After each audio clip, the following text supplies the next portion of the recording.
Le prix Hadia Tousso du journalisme est une initiative de l'Alliance Femmes et Médias, qui est une démarche de plaidoyer pour sensibiliser les décideurs, mais aussi les médias, sur les inégalités hommes et femmes au sein même des médias, et pour renforcer la parole des femmes de médias et leur donner une visibilité, mais surtout à leur travail.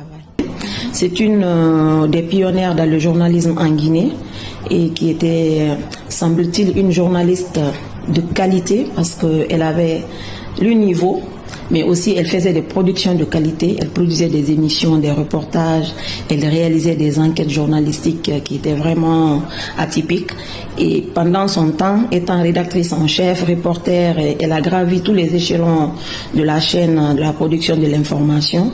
Il nous a paru utile de porter ce symbole pour inspirer d'autres femmes journalistes pour faire comme elle.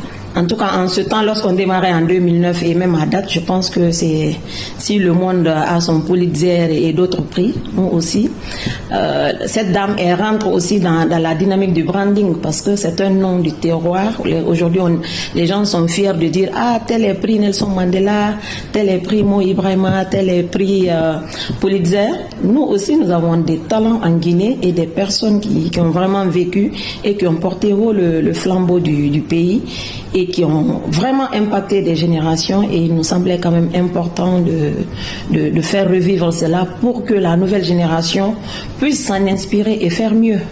Pourquoi avez-vous initié ce projet? Nous avons initié ce projet au départ, c'était pour valoriser le travail des femmes dans les médias. On a constaté que au sein des rédactions, souvent les femmes étaient envoyées sur le terrain lors de la journée internationale des droits de la femme, ou dès que tu arrives dans une rédaction, on te dit non, il faut couvrir, il faut créer une rubrique femme comme tel journaliste l'a fait, ou quand il y a infanticide, ou en tout cas quand il y a crime passionnel, fait divers, c'est des sujets de prédilection où le rédacteur en chef est pressé d'envoyer une femme. Pour nous, on avait besoin de montrer que les femmes sont des journalistes. Donc des êtres humains qui ont choisi d'exercer un métier et qui ont un savoir-faire, qui doivent avoir la liberté de choisir les sujets qu'elles ont envie de traiter. Si une femme aujourd'hui, on rend grâce à Dieu dans les rédactions, on a des femmes journalistes politiques, on a des femmes qui font des enquêtes, de grandes enquêtes. Si une femme veut écrire sur les femmes, il faut que ce soit son choix. Il ne faut pas que ce soit imposé par la volonté du pouvoir éditorial. Donc, on a commencé par un concours de reportage. Les 3 premières éditions étaient 100% consacrées à des contenus d'enquête journalistique. Et Dieu seul sait que, à la pratique, les sujets qui ont été proposés au jury et que même les Guinéens ont vu, les gens étaient étonnés de savoir qu'il y a des femmes journalistes et qu'il y avait des journalistes tout court qui ne sont pas à qualifier que de femmes. Voilà. Alors, la 8e édition, elle est particulière. Cette particularité est que nous avons fait 2 années de pause. Et aussi, vous savez que les médias ont traversé une crise quand même. Il y a une certaine précarité dans les médias. La situation économique n'est pas très reluisante. Et dans cet ensemble, quand vous prenez la part de femmes qui traversent aujourd'hui des difficultés économiques, même des difficultés en termes de visibilité, parce que si le média où tu travailles ne se porte pas bien financièrement, je ne vois pas comment toi tu peux te porter bien.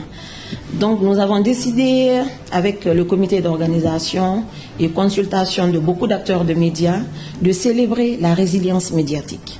C'est pourquoi cette année, il y a le prix du courage. Et ce prix du courage sera décerné à 10 lauréates que le jury va sélectionner. Mais c'est une distinction symbolique parce qu'on a décidé de célébrer l'ensemble des femmes de médias à travers le profil de 100 femmes de médias. Femmes de médias dans leur ensemble, journalistes, techniciennes de médias, photographes de presse, régisseuses d'antenne, réalisatrices, tout le monde.